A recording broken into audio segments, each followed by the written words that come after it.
আবারও নজর রাখবো দেশের খবরের দিকে। মাঝ আকাশে আবার আতঙ্ক। ওড়ার পরেই ফিরে এলো এয়ার ইন্ডিয়ার বিমান। হায়দ্রাবাদ থেকে ভুটানের ফুকেট যাওয়ার জন্য উড়েছিল বিমানটি।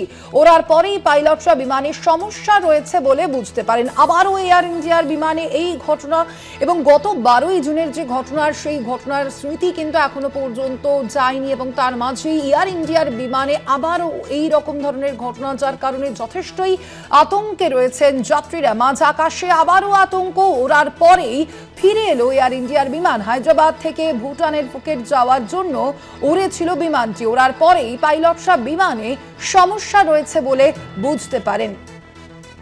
আমরা দেখেছিলাম গত 12ই জুনের যে ঘটনা, সেখানেও কিন্তু এই এয়ার ইন্ডিয়ার বিমানই দুর্ঘটনার সম্মুখীন হয়েছিলেন, এবং সেই ঘটনাতেই প্রায় 250 জনের মৃত্যু হয়, এবং তারপরেই আবারও আতঙ্ক মাঝ আকাশে। আমরা এই নিয়ে কথা বলবো। আমাদের সঙ্গে রয়েছেন আমাদের পলিটিক্যাল এডিটর আশিস চট্টোপাধ্যায়। আশিস দা, আবারও মাঝ আকাশে আতঙ্ক ধরা পড়লো, ঠিক কি কারণে এই সমস্যা সৃষ্টি হচ্ছে বারংবার, কি বলা হচ্ছে? দেখো, আবার সেই এয়ার ইন্ডিয়া, আবার সেই আন্তর্জাতিক একটি উড়ানটি হায়দ্রাবাদ থেকে ভুটানের ফুকেটে যাওয়ার কথা ছিল। এয়ার ইন্ডিয়া এক্সপ্রেসের উড়ান এটার ফ্লাইট নম্বর ছিল রোমান 9-110। এই ফ্লাইট, সেটা সকাল 6টা 40 টেক অফ করে হাওয়ায় আকাশে উড়ে যায়।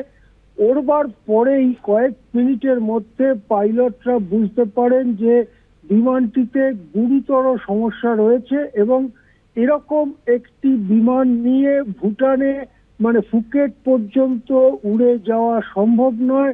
পাইলটরা সঙ্গে সঙ্গে বিমানটি ঘুরিয়ে আবার বেসে ফেরবার সিদ্ধান্ত নেন, হায়দ্রাবাদে বেসে ফিরে আসবার সিদ্ধান্ত নেন। তারপরে বিমানটি ঘুরিয়ে আকাশে কিছুক্ষণ থাকতেও হয়, কেননা বললেই সঙ্গে সঙ্গে নামা যায় না। এয়ারপোর্টের জায়গা ইত্যাদি, রানওয়ে, সেগুলো খালি করার ব্যাপার থাকে। সেই খালি যখন হয়, তারা অনুমতি পান হায়দ্রাবাদে নামবার। তো হায়দ্রাবাদে তারা বিমানটিকে নামান। এই গোটা ঘটনাটা ফ্লাইট রাডার 24-এ ধরা পড়েছে, এবং যে বিমানটি ঘুরে আবার ফিরে আসছে সেটাও ফ্লাইট রাডার 24-এ ধরা পড়েছে। 16 মিনিট মাত্র আকাশে ছিল। 16 মিনিট মানে যখন তারা ফিরে আসবার সিদ্ধান্ত করেন, তারপরে রানওয়ে ইত্যাদি এবং যেখানে ল্যান্ড করবে সেই সব জায়গা ফাঁকা পাওয়ার জন্য কিছুক্ষণ অপেক্ষা করতে হয়। আসলে আকাশে ওড়ার 2-3 মিনিটের মধ্যেই পাইলটরা বুঝতে পারেন যে ইঞ্জিন ইত্যাদি ঠিক মতো কাজ করছে না, এবং সেক্ষেত্রে তারা ফিরে আসবার সিদ্ধান্ত নেন।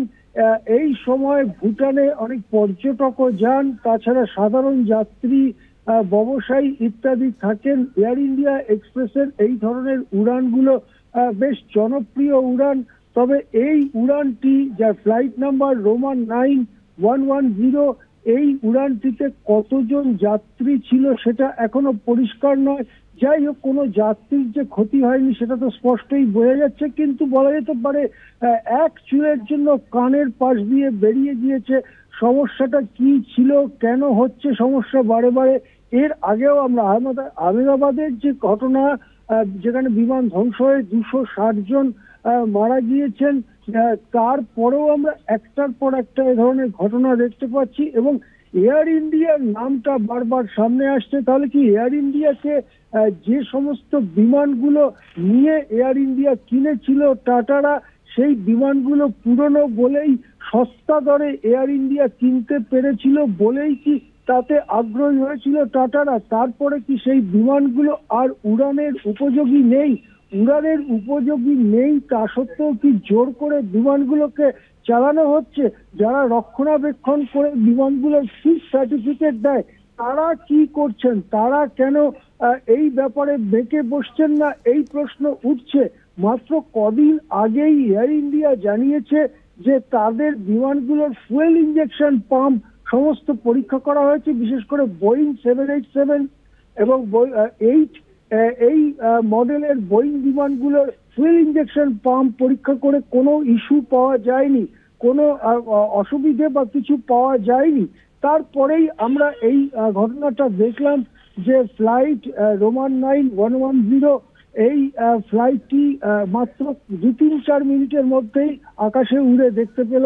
এমন কিছু সমস্যা আছে যাতে তাকে ফিরে আসতে হলো।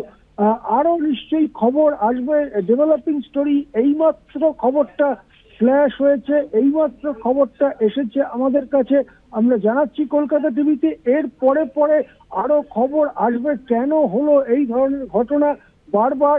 এবং ভারতের যে অসামরিক বিমান পরিবহনের মন্ত্রক এবং বিভিন্ন সংস্থা যারা দেখভাল করে, নজরদারি করে, তাদের বক্তব্য কি সেটাও কিন্তু শুনতে চাইছেন নিত্য বিমান যাত্রীরা। কেননা ভারতে বিমানে ওঠাটাই যদি এত বিপজ্জনক হয়ে পড়ে, সেটা তো উন্নয়নের জন্য যে ভারত এগোচ্ছে সামনের দিকে, তার পক্ষে মোটেই ভালো কথা নয়। বিমান এবং দ্রুতগামী ট্রেন ছাড়া দেশ এগোতে পারে না। অথচ ভারতের বিমান, অসামরিক বিমান পরিবহন ক্ষেত্র আজকে বড়সড় প্রশ্ন চিহ্নের মুখে। প্রশ্ন উঠছে কেন সরকার ছেড়েও দিল এয়ার ইন্ডিয়াকে, এবং একটা প্রাইভেট হাতে ছেড়ে দেওয়ার পরে এত যাত্রীর প্রাণ সংশয় হচ্ছে। বোয়িং এর দিক থেকেও, যারা এই বিমানের নির্মাতা বোয়িং এবং জেনারেল ইলেকট্রিক, তাদের দিক থেকেও কি তথ্য চেপে যাওয়ার চেষ্টা করা হচ্ছে? সব মিলিয়ে কিন্তু গভীর উদ্বেগ তৈরি হয়েছে ভারতের অসামরিক বিমান পরিবহন ক্ষেত্রে। এবং এই বিমানটি হায়দ্রাবাদ থেকে উড়ে 16 মিনিটের মধ্যে আবার হায়দ্রাবাদে ফিরে আসে। বড় সড় সমস্যা ছিল, হয়তো এক চুলের জন্য আরো বড় দুর্ঘটনা থেকে বেঁচে গিয়েছে বিমানটি। হ্যাঁ, ধন্যবাদ আপনাকে আশিস। আমরা কথা বলছিলাম, আমাদের সঙ্গে ফোন লাইনে ছিলেন আমাদের পলিটিক্যাল এডিটর আশিস চট্টোপাধ্যায়। মাঝ আকাশে আবারও আতঙ্ক ওড়ার পরেই ফিরে এলো এয়ার ইন্ডিয়ার বিমান, এবং যেমনটা জানা যাচ্ছে পাইলটরা বিমানের সমস্যা রয়েছে বুঝতে পারেন ওড়ার পরেই, এবং তারপরেই বিমানটির জরুরি অবতরণ করা হয়।